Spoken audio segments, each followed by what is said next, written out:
तो सरकार ने तो ऐसा नहीं कहा था कि आप सुरक्षा वापस कर दीजिए। सुरक्षा उन्होंने स्वयं से वापस की है, उनकी स्वेच्छा से ये सुरक्षा उन्होंने वापस किया है। कल को अगर कुछ होता है, घटना घटती है, तो आप सरकार पे आरोप लगाएंगे। तो ये सब नाटक नौटंकी है उन लोगों का। नमस्कार, मेरा नाम सत्यम पटेल है और आप लाइव सिटी को देख रहे। देखिए, इस वक्त हमारे साथ मौजूद हैं बीजेपी के एमएलसी निवेदिता सिंह जी। इनसे बातचीत करेंगे, कुछ सवाल है जानना चाहेंगे। स्वागत है मैम। नमस्ते सत्यम जी। मेरा पहला सवाल, सीधा सवाल कि बिहार में अब आप लोगों की सरकार आ गई है, आपकी पार्टी के मुख्यमंत्री हो गए हैं, बिहार में बीजेपी की सरकार हो गई है, कितना कुछ परिवर्तन दिख रहा है अब?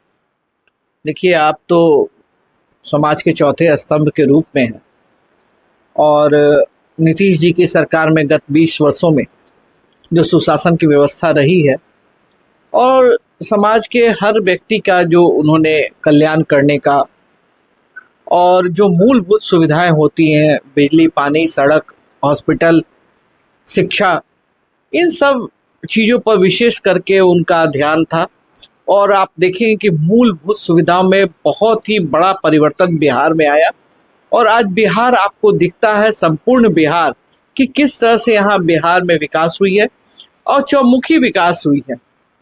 और उसी को साथ लेकर चलने के लिए आज हमारे माननीय सम्मानित मुख्यमंत्री आदरणीय सम्राट चौधरी जी, जिनके आदर्श के रूप में, जिनकी बताई गई नीतियों के रूप में और उनके बताए हुए राह पर चलने के लिए आदरणीय मुख्यमंत्री जी प्रतिबद्ध है।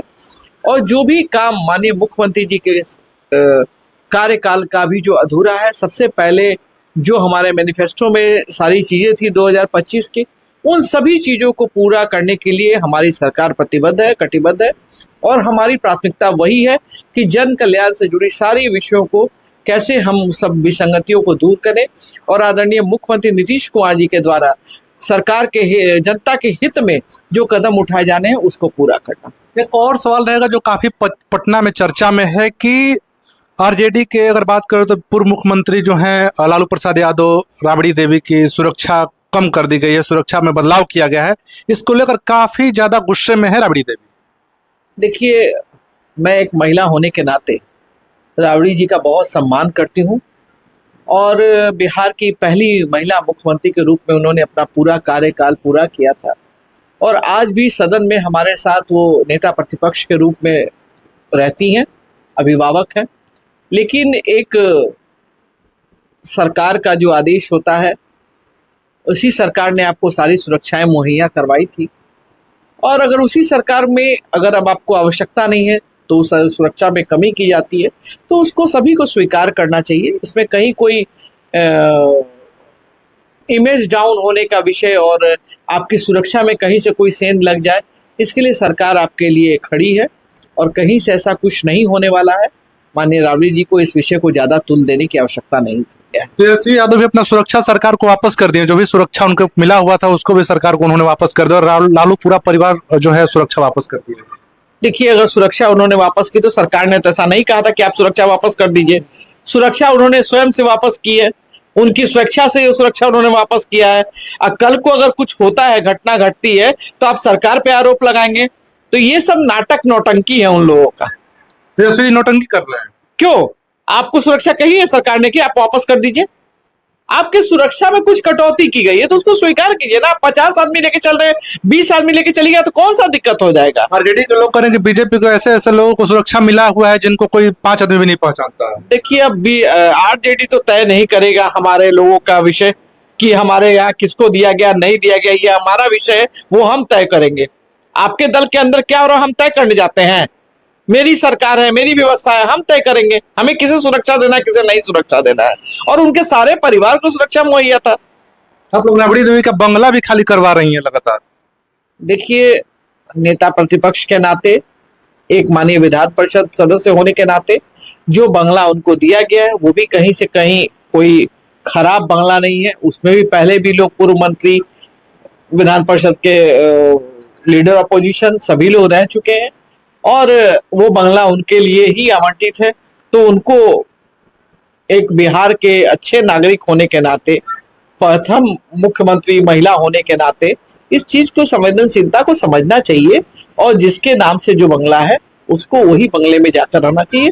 बेवजह का विवाद खड़ा करना कोई मकसद नहीं होना चाहिए। अंतिम सवाल रहेगा कि अभी लगातार देखा जा रहा है तो वैसे तो पूरे बिहार में निगरानी विभाग की रेड पड़ रही है कि सबसे ज्यादा घूसखोर अधिकारी जो है रोहतास जिला में है।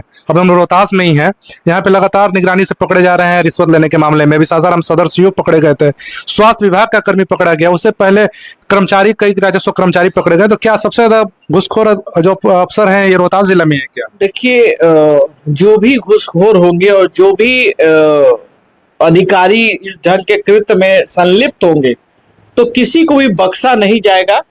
और ये बोला गया है, इस सरकार का जीरो टॉलरेंस है, चाहे वो अपराधी हो चाहे वो हमारे कर्मचारी हो, जो भी हो, अगर वो गलत करेंगे तो उनको बख्शा नहीं जाएगा और उनको उनकी कृत्य की सजा दी जाएगी। और अगर निगरानी के यहाँ जो इस विषय की जानकारी जाती है तो आपका कहीं ना कहीं किसी गलत विषय में आपकी संलिप्तता होती है, आप कहीं गलत करते हैं, तभी निगरानी आपको पकड़ती है। या किसी आम कार्यकर्ता का भी आपने गलत अहित किया हो तो अगर वो आम आदमी भी जाकर कंप्लेन करेगा तो उस पर सरकार एक्शन लेगी। किसी जनता का अहित न हो, इसके लिए हर एक्शन के लिए इस एनडीए की सरकार तैयार बैठी हुई है। चाहे वो अपराधी और चाहे अधिकारी कोई हो, उनको गलत करने पर बख्शा नहीं जाएगा। विपक्ष के लोग अब भी कह रहे हैं कि पहले भी अफसरशाही थी नीतीश जी के राज में, सम्राट चौधरी जी के राज में अफसरशाही बहुत ज्यादा है। अभी तो गत 2 महीने हुए हैं सरकार बने हुए, अभी आगे आगे देखिए होता है क्या। अभी तो अपराधी पानी में कहीं डुबकियां लगा के रिवॉल्वर गिरा रहे हैं कि भैया अब नहीं रहना है, और शाम को हत्या होती है, सुबह में अपराधी पकड़े जाते हैं, नो ट्रायल नो कुछ, सीधे जेल जाना।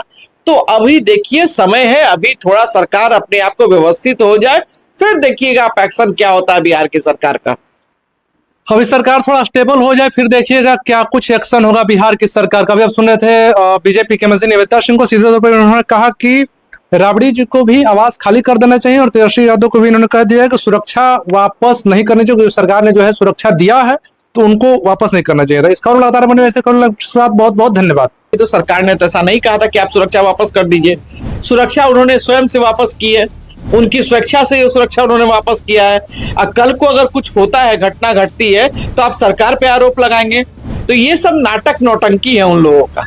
तो सरकार ने तो ऐसा नहीं कहा था कि आप सुरक्षा वापस कर दीजिए, सुरक्षा उन्होंने स्वयं से वापस की है, उनकी स्वेच्छा से ये सुरक्षा उन्होंने वापस किया है।